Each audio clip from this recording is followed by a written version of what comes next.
partir de 1617, um ano após a fundação da Feliz Lusitânia, hoje Belém do Pará, padres franciscanos de 3 províncias portuguesas distintas começaram a chegar em terras marajoaras. Os religiosos faziam parte de uma força-tarefa organizada pelos colonizadores portugueses com o objetivo de organizar as missões e catequizar os índios. Então eles começaram a construir os conventos, ou como eram chamados na época, os hospícios. O nome fazia referência à hospedaria, lugar que servia de moradia para os frades. Os franciscanos da Ordem de Nossa Senhora da Piedade fundaram o convento São José. Logo, os índios catequizados passaram a trabalhar em diversos setores da economia local. A mão de obra barata enriqueceu os padres, situação que não agradou ao Marquês de Pombal, primeiro-ministro do rei de Portugal. Por isso, o aviso régio de 5 de fevereiro de 1758 determinou a saída dos frades de Belém.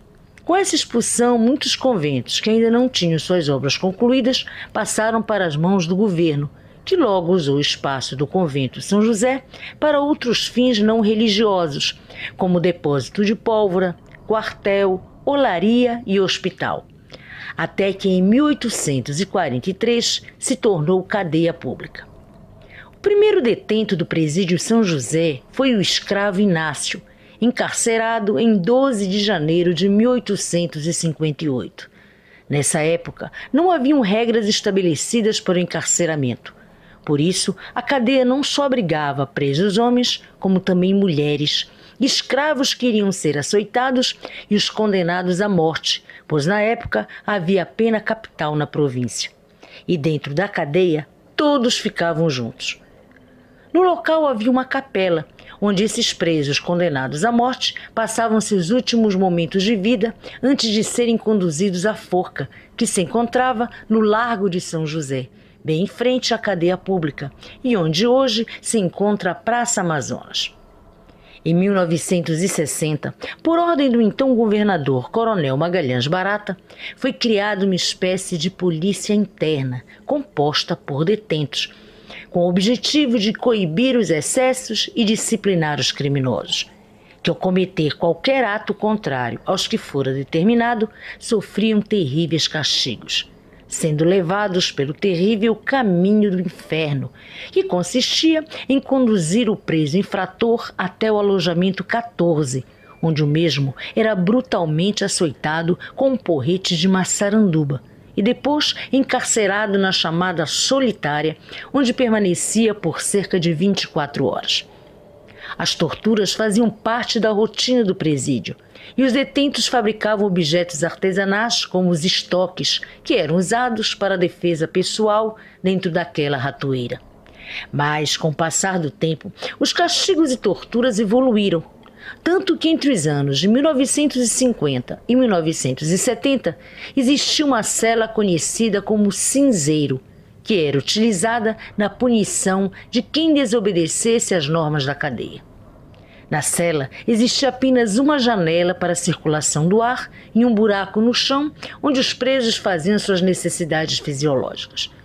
Devido ao ambiente frio e úmido, a longa permanência no local provocava doenças respiratórias severas, que muitas vezes levava à morte do encarcerado. Ao longo de seus 128 anos como presídio, o local abrigou criminosos de alta periculosidade, personalidades e presos políticos.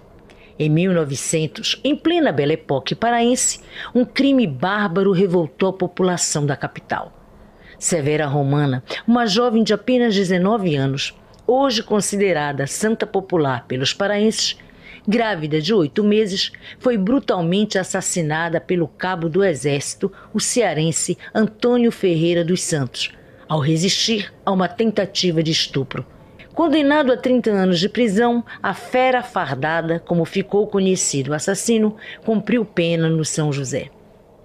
No início da década de 70, outro crime chocou os paraenses.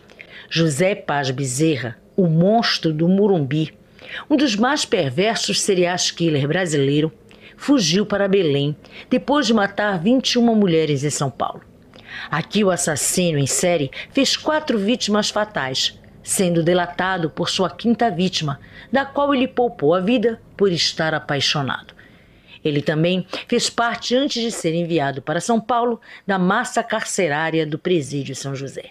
Mas foram 2 as piores rebeliões registradas no lugar. Em dezembro de 1992, os presos organizaram um protesto. Eles invadiram a área restrita a ex-policiais militares que cumpriam pena ali, no chamado quartelzinho. 6 dos 15 PMs que estavam nas celas foram mortos. Durante o massacre, mais de 50 tipos de armas diferentes foram usadas. Os ex-policiais foram torturados antes de serem mortos, sofreram violações e alguns foram decapitados, sendo suas cabeças usadas como bolas pelos rebelados numa macabra partida de futebol. A outra foi em 28 de fevereiro de 1998. Eram 11 horas da manhã, quando a rebelião liderada pelo famoso assaltante de bancos José Augusto Viana Davi, mais conhecido como Ninja, começou. Os presos fizeram de refém vários agentes prisionais e um padre que rezava a missa na capela do presídio. Na madrugada do domingo, houve troca de tiros com os policiais e a situação ficou tensa. Após aproximadamente 24 horas de rebelião, com uma série de exigências que não foram atendidas, o líder ninja foi morto pelos próprios amotinados, que desceram seu corpo enrolado numa teresa, corda feita de lençóis. Sem liderança e desorientados, os presos lançaram para a morte mais 2 outros detentos. A polícia então iniciou um tiroteio feroz e às 2 da tarde a rebelião termina. O saldo de mais de 28 horas de rebelião resultou em 3 mortos e 4 feridos. Após esse motim, o presídio foi definitivamente desativado. Reestruturado, o São José passou a se chamar Polo Joalheiro São José Liberto, inaugurado no dia 11 de outubro de 2002, tornando-se um espaço turístico, cultural e comercial do estado. Dizem que o projeto paisagístico, com diversos cristais espalhados, pretendia abrandar a sina dos que ali padeceram e sentiram na pele o quão cruel era viver atrás daquelas grades. Mesmo os gigantescos cristais que adornam o Jardim da Liberdade não foram capazes de ocultar a grande concentração de energia negativa que existe no lugar. Os espíritos revoltados daqueles que ali perderam a vida ainda vagam pelo espaço, uma vez que são muitos os relatos de testemunhas que juram ouvir gritos, gemidos e murmúrios dos antigos detentos. Alguns guardas municipais que tiram serviço no lugar dizem que é comum, tarde da noite, ouvirem vozes incorpóreas implorando por um gole de água ou clamando pelo amor de Deus por libertação. Alguns dos funcionários também dizem ter visto os vultos se esgueirando pelas celas. E o som de algo rolando pelas escadas geralmente é ouvido.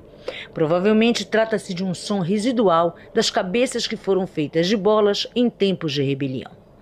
Turistas costumam passar mal e alegam sentir dor de cabeça, na nuca, náuseas e tonturas.